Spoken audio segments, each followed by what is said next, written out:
Programme میں پھر خوش آمدید کہتے ہیں. خواجہ صاحب کی طرف لاہور چلیں گے. خواجہ صاحب، جب بات ہوئی شہباز شریف کی یوسف رضا گیلانی سے، تو کیا ذہن میں تجویز تھی آپ کے جو فوجی قیادت سے اور عدلیہ کی قیادت سے مدد مانگیں گے؟ کیا ماڈل کیا ہے آپ کے ذہن میں خواجہ صاحب؟ خواجہ صاحب کو آواز نہیں جا رہی میرے خیال میں. شیخ صاحب آپ فرمائیے کیا ماڈل ہے؟ ماڈل ان کو بیان ان کا ماڈل میں نے بتانا. میں دوبارہ ادھر چلتا ہوں. میرا خیال ہے لیکن جب آپ فوج سے عدلیہ سے مدد مانگ رہے ہیں، ایک بہت بڑا سٹیٹمنٹ ہے. اس کو سیاست کے پیرائے میں دیکھنے سے پہلے 10-15 دن کی آپ ایکٹیویٹی کو دیکھیں. ہم تو لوگوں میں ایک ریئیکشن تو ہے یہ گورنمنٹس کے خلاف، دونوں گورنمنٹوں کے خلاف، اور ہم اس کو ٹیسٹ کرنے جا رہے ہیں 11 مارچ کو انشاءاللہ. 11 مارچ کو ریلی نکال رہے ہیں پنڈی میں انشاءاللہ. اس کو ہم ٹیسٹ بھی کرنے جا رہے ہیں. یہ جو بیان آیا ہے، یہ بیان جو ہے یہ جلتی پہ تیل کا کام دے گا، کیونکہ اس پارٹی کا نون کا سٹینڈ تھرو آؤٹ یہ رہا ہے کہ ہم جناب ان سے ہاتھ نہیں ملائیں گے، ان سے آنکھ نہیں ملائیں گے، ان سے کوئی چیز شیئر نہیں کریں گے. سخت پوزیشن تھی، واضح پوزیشن تھی. اور اب پھر شہباز صاحب نے یہ بھی کہا کہ میں نے نواز شریف صاحب کی اجازت سے یہ بیان دیا ہے.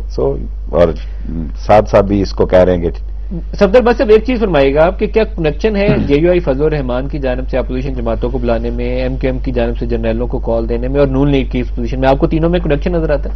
دیکھیے ایک بات تو شیخ صاحب جو بات درست کہہ رہے ہیں کہ جی جو اگر آپ پچھلے 15 دن کی ایکٹیویٹی دیکھیں تو چیزیں جو ہے نا اس طرح بنیادی بات دیکھیں. اس وقت شہباز شریف صاحب کیا کہہ رہے ہیں؟ شہباز شریف صاحب یہ کہہ رہے ہیں کہ جی میں نے پرائم منسٹر گیلانی صاحب کو فون کر کے یہ کہا ہے کہ آپ بحیثیت پرائم منسٹر یہ انیشیٹو لیں اور ان تمام اداروں سے بات کریں کہ تاکہ اصل جو ایشو اس وقت ہے نا جی، اس وقت سیریس چیلنج ہے پاکستان کی نیشنل سیکورٹی کو.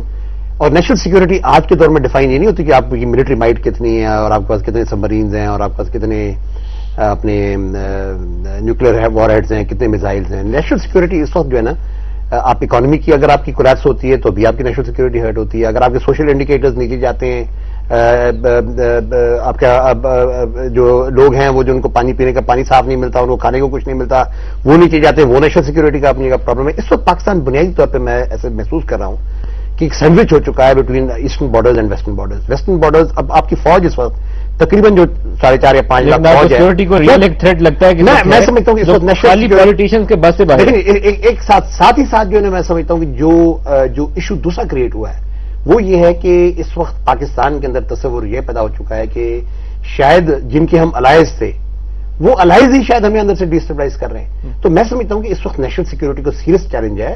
اور مجھے نہیں پتا کہ جی جیسا شیخ صاحب بھی کہہ رہے ہیں کہ جی کس کانٹیکس میں شہباز صاحب نے یہ بات کی ہے، لیکن میں یہ سمجھتا ہوں کہ یہ ساری چیزیں جو اس وقت حکومت کا پیرالائسس، سیاسی عدم استحکام اور نیشنل سیکورٹی کو چیلنجز، یہ ایک وائڈ اسپریڈ رسپانس. سب سے بڑی بات اور وہ کہاں سے رسپانس آتا ہے؟ فائنینشیل کرائسس جو ہے، اگر کسی ادارے کے پاس دیکھیں، میرے پاس لوگ آتے ہیں 20، یعنی آج کیا تاریخ ہو گئی ہے، ریلوے میں بعض لوگوں کو آج تک تنخواہیں نہیں ملی. ریڈیو پاکستان میں 4200 روپے کی تنخواہ دینے کے لیے ان کے حالات نہیں ہیں.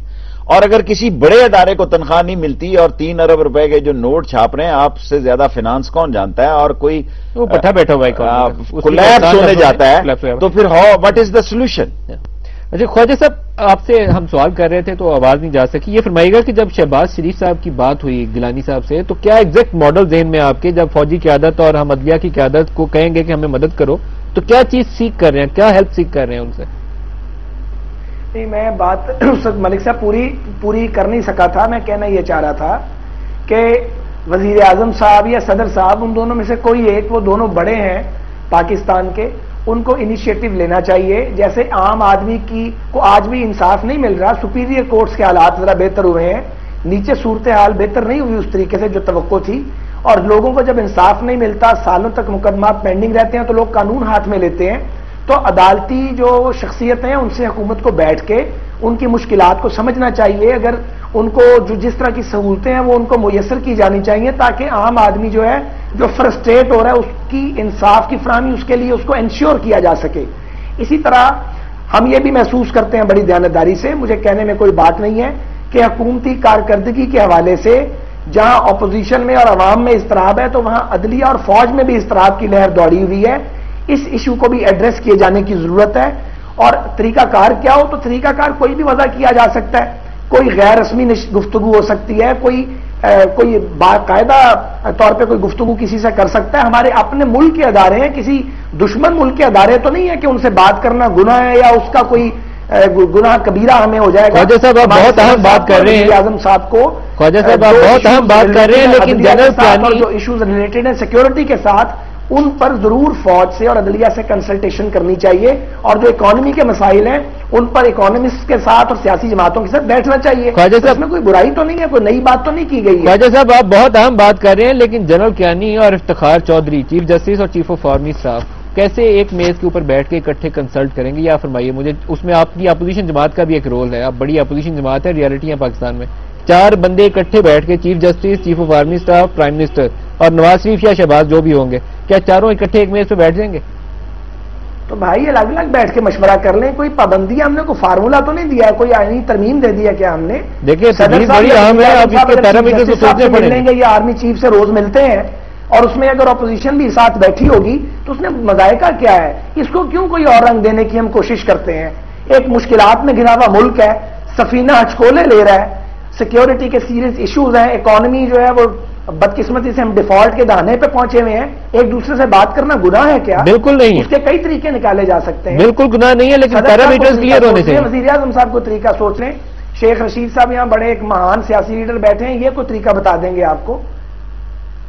شیخ صاحب جی میں تو میرا خیال ہے خواجہ صاحب ہی کوئی طریقہ بتائیں، کیونکہ یہ ان کی طرف سے بال جو ہے موو ہوئی ہے اور ان کی طرف سے یہ گیند ایک آئی ہے. میں یہ سمجھتا ہوں کہ اگر حالات اس قدر ہیں تو اس کے لیے کوئی کیا حل ہے، کیا طریقہ کار ہوگا، کیا سیٹ اپ ہوگا، کیا سولوشن. دیکھیں نا، فوج کا ایک اپنا رول ہے کانسٹیٹیوشن میں، جوڈیشری کا ایک اپنا رول ہے کانسٹیٹیوشن میں، اور دونوں نے دونوں کی حد بندیاں کی ہوئی ہیں.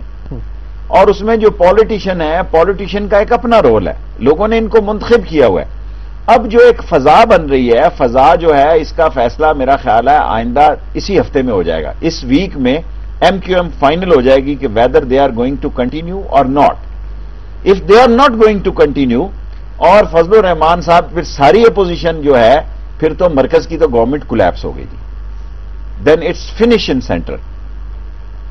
پھر سینٹر میں گورنمنٹ جو ہے وہ کولیپس ہو گئی اور اس کا معاملہ کہاں تک جائے گا، یو کین بیٹر جج دس. ایک بریک قریب آ رہی ہے، لیکن بریک کے بعد صفدر باسی صاحب آپ کے لیے بھی اور لاہور میں خواجہ صاحب کی طرف بھی یہ سوال لے کر جاؤں گا، کیا کسی نئے انسٹیٹیوشنل فریم ورک کی بات کی جائے جس میں صدر، وزیر اعظم، آرمی چیف، چیف جسٹس ساتھ بیٹھ جائیں، ساتھ اپوزیشن لیڈر بھی بٹھا لیں، تو پاکستان کو چیلنج تو ہے، ریئل تھریٹ ہے. جو بندہ نہیں مانتا وہ جھوٹ کہہ رہا ہے، اس کے لیے کوئی حل ڈھونڈ لیں. ایک شارٹ بریک لے لیں اسی بات کے اوپر، بریک کے بعد یہی سوال کریں گے.